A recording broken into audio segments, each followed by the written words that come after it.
Hlengwa, the program, the start of the program, where are we? Well, as you rightly indicate, the family is en route with Mkhuleko Buthelezi making their way here to the stadium now, and we anticipate to start when they arrive. Of course, you would have noticed the program is deliberately short to allow the kind of celebratory activities that you are seeing here.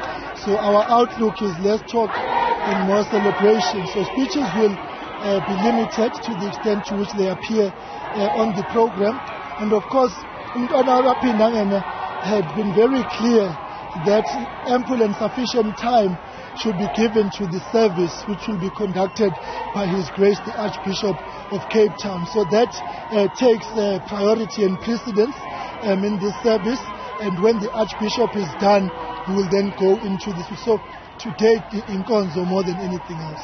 So when you talk about the program looking different to what we already have, are there certain speeches that are going to be taken off? The program is not different. That program is deliberately short. What I mean, you don't have any speakers on that program for the purposes, one, of allowing the movement, as you can see, from Wapindangene to here. Also at the same time, we want to give ample time, as per the directive of Umntwana, to the service as this has been conducted. So the speeches, we had a lot of speeches on Wednesday at the memorial service, precisely because also we were quite cognizant of the weather today, and we've got an open stadium, so heat and so on, and some of the health considerations. But also at the same time, Mabusopela will still take Umntwana back to Wapindangene, following behind the military procession. So you can see the kind of operation in place, because what must not be lost is that in Nkosile and Tundu Nankulu. So there is firm understanding that the SNDF, this being a official funeral, of course will be leading proceedings. What are the element of Amabuto?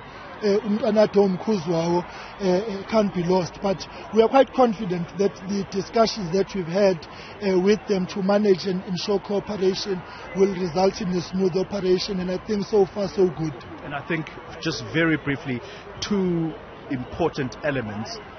Security. I mean, Amabuto, it's an exciting moment for them, and I think this is them celebrating the man that they knew to be Undunankuluabo.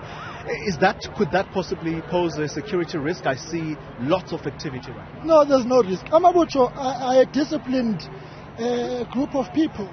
And that is, the issue is that if you don't engage them to understand, they will probably do the right thing at the wrong time in the wrong way. But it's a matter of engagement, because you are bringing lots of operations into one fold. There's a military operation, there's a SAPS operation, so there has to be coordination for a seamless operation. Amakos who are seated in the marquee there have been designated the full responsibility of managing Amabuto, and also as a party we have ensured that we give leadership there, because as you can see, there's also the IFP operations, and so the leadership also.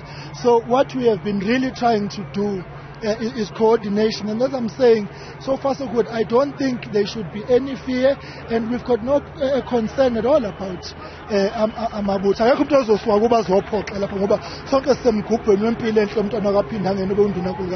Absolutely. I see that there are all of South Africa's former presidents, except for one, and I am told that space has been made. In fact, he's already here. So all the former presidents of South Africa are gathered here, and of course the sitting president is here. Talk to us about the Oppenheimer family. Do you know who is here representing? Oppenheimer is here.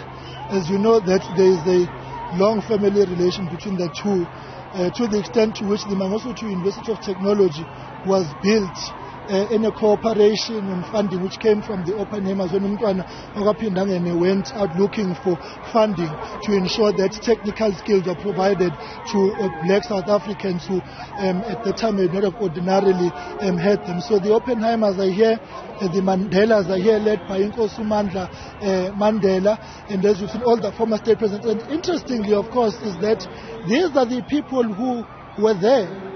These were the people who walked this journey, and so it's important that at the tail end, of his life in the sense of his send-off. They come bazomfakazela because bebengeke beze ukuba bebekade bephikisa to the extent to which lokhu komlando is concerned. So we appreciate their presence being here ngoba it is a reminder of the responsibility of nation building and social cohesion and reconciliation, something which we have spoken about extensively this week, but also on top of that in correcting the lies that have been peddled about umntwana wakwaPhindangene. It's interesting that you go to that because you're now literally into the political realm, and that's where I want to go, because your understanding, or at least the IFP's wish, would have been that there is the correction that you speak about how history is captured. Which specific parts would you want as the IFP? And it's precisely why there's been the calls for the reconciliation talks between the IFP and the ANC, because there's a mischaracterization about the realities of the People's War in this country, which killed 20,000 people, 12,000 of them which were IFP members and supporters. And in acknowledgement of that violence by the two parties was the unveiling of a memorial at Thokoza by President Mbeki and Prince Buthelezi of names of victims of both the IFP and the ANC. Amongst others, President Mbeki appointing Prince Buthelezi as Deputy President in 1999 was a continuation of the reconciliation effort, because Prince Buthelezi serving in the government or cabinet of Nelson Mandela was not a gesture of goodwill. It was an injunction of the interim constitution that parties that got more than 10% of the vote were to be represented in the government of national unity. How other parties conducted themselves, of course, after that is their business, like the NP when de Klerk walked out of that. But the Mbeki era was important because President Mbeki was there at the founding of the IFP in terms of being a liaison and context, may not have been physically at Kwanzimela, but in the moments and the histories and realities of that, so he's an important figure in the Buthelezi story. And beyond that, he understood what needed to be. You'll recall that President Mbeki attended an IFP conference here in Ulunde, National Conference, when he was the leader of the ANC, something which had not happened for a long time, because these two parties in one way or the other are joined at the hip, because the IFP was founded as a front of the ANC on the basis of the principles as propounded by the founding fathers in 1912. Except there was that differing as to whether we should go into the armed struggle, yes, and whether or not South Africa should be made ungovernable.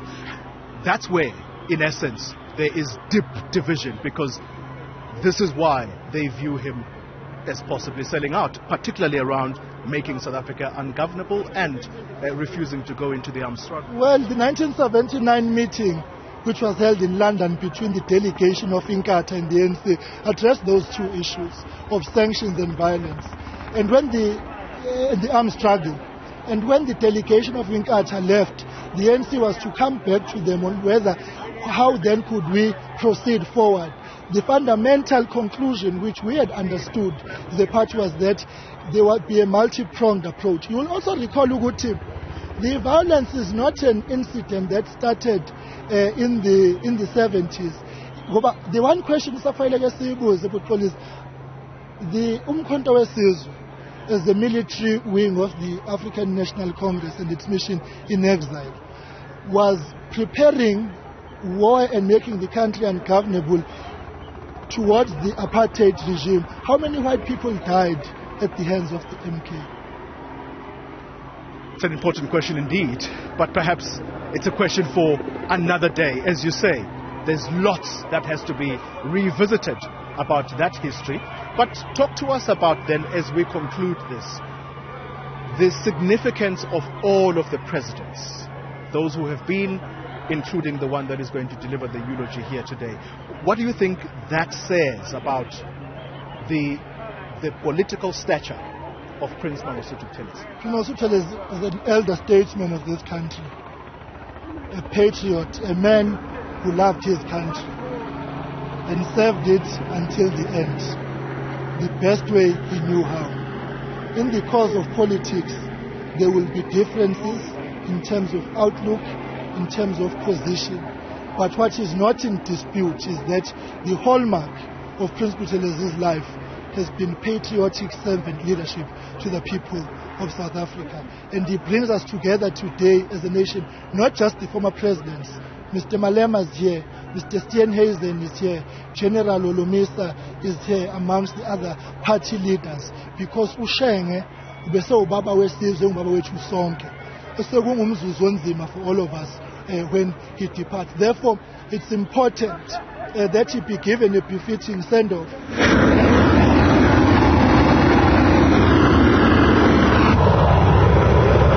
Apologize for that. He be given the send-off because, you know, Umama Winnie Mandela says Prince Buthelezi was a freedom fighter in his own right.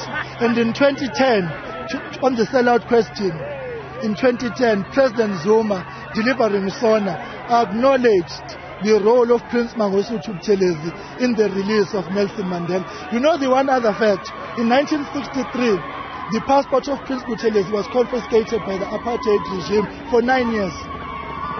I wonder how many people know that. How this, put aside how many know it, how a South could have had to bear the brutal brunt of all those things and then receive the acknowledgement of presidents and the release of Nelson Mandela included, by the way, so exchanging correspondence with the prince as well. So the important towering figures of our history know who Buthelezi was, but then you've got any Tom, Dick, Harry or Mondli saying all sorts of stupid things which are baseless and unfounded. Because you must always ask Umondi Makan, who's Oscar Gumede? You must ask him. The man who confessed in articles using a pseudonym about his participation in the killings of IFP people. And ask him, it's not Mondli Makan.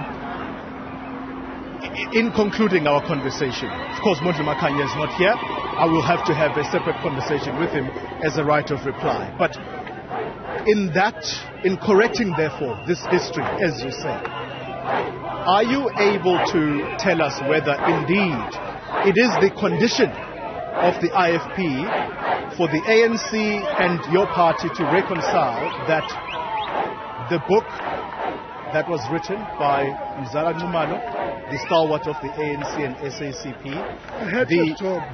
the Vryheid region that is named after him, are you intent on making those as conditions if indeed these two parties are to reconcile?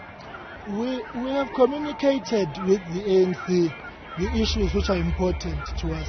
The Mzala Nxumalo matter is critical because it is factual inaccuracies which are in that book. And therefore, what is in there cannot be taken as authority. Let's say, for example, your children, right? And then we come in daughter Tizen and say that your children are not your children. And then we take what Umzala says as an authority. Because, you see, there's one thing called opinion, which is important in a democratic dispensation and freedom of speech. But that freedom of speech comes with a responsibility that be opinionated correctly, be able to back up what you say with evidence. And none of that is there. There are those that argue very vociferously that that book is well researched, backed by facts. Fact. That is the argument. So if a book is written about you and your life and your family story, right? Not in the extent of your activities, about your identity as a person, is there any research that goes beyond who you are than what Mzala Nxumalo says in that book? That book, I can tell you now, is the hatchet job of the heights of propaganda. And it will continue to be banned, at least if the IFP has anything to do with it. I want to say, of course, on the reconciliation question, the ball is in the ANC's court on this one.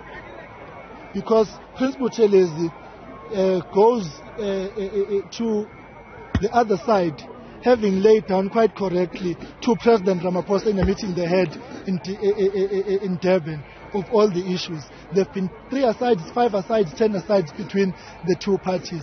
If what has been said this week, then let us bring it to a logical political conclusion. However, that reconciliation must not be confused with the merger of the two parties, but to enable conditions of politicking which don't have the dark cloud of us not having cleared the issues of the violence that took place between the IFP and the ANC. However, babe babili laba bantu, okuyinkatha no-ANC. All right. And so I'm concluding the conversation. I'm saying I mistakenly said that the book is banned. It's not banned, but the IFP will continue to fight its publication through the courts if needs be. Standard. We cannot allow South Africans to consume lies to the extent to which it's happened. That's why, in fact, the one point, Prince Buthelezi passed on whilst in court with Mondli Makhanda. So the issue is that legally we want to take these matters up because we are confident of the arguments we are presenting to the courts. All right. Thank you very much, sir, for your time. Thank you very much. Let me thank the media for all your support and your presence, and in ensuring that the family in particular receives the love and the goodwill of South Africans and people around the world as you have been here in Ulundi since the news broke. We don't take lightly the contribution that you have made. Siyabonga nje kakhulu. Lasiphathaneka khona ngikholwa nisixolele ofelwe akabanjelwazi kodwa nje thank you very much for everything that the media has done in this week. With those beautiful words, thank you very much, sir. Thanks indeed for your time.